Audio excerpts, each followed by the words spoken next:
Hi, Amy and Stephanie. I just wanted to take this opportunity to share just a little bit about the repository. And Stephanie, I apologize. I'm backtracking a little bit. Sometimes I think that everyone knows what's in my head, and I don't think anyone has the capability of really knowing what goes on in this upstairs. So anyway, my apologies, and I hope you are doing very well following your surgery.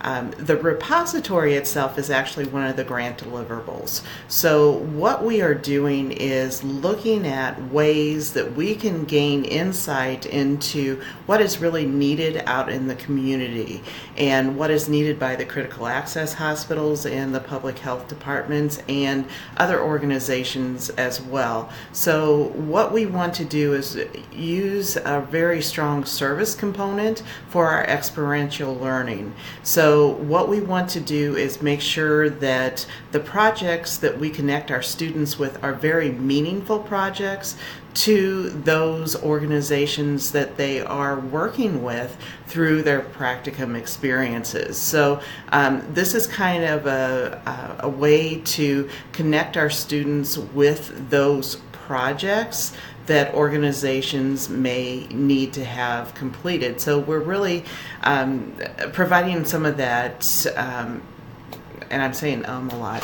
but providing quite a bit of the resources to operationalize some of the wants and needs of organizations when they don't have the resources to really move forward with some of those needed projects. So that's the underpinning of the repository. So the repository itself and the nuts and bolts is just a place for organizations to submit some of the projects on their wish list, what they want to have implemented or worked on in their particular area. So the repository itself is relatively brief, and it goes through the contact information for the person who would coordinate the particular project, the organization, generally what the project entails, other organizations that may be involved in the project itself.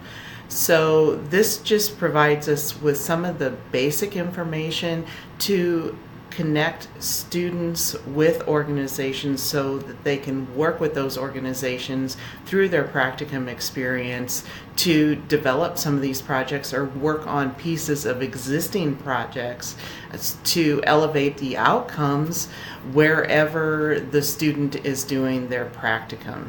I hope this makes sense. It's a little bit of a complex thought as far as providing the resources, being the student being the resource to actually implement, operationalize, or trigger some of the projects that are needed in the different areas. So let me know if you have any questions, if this is unclear.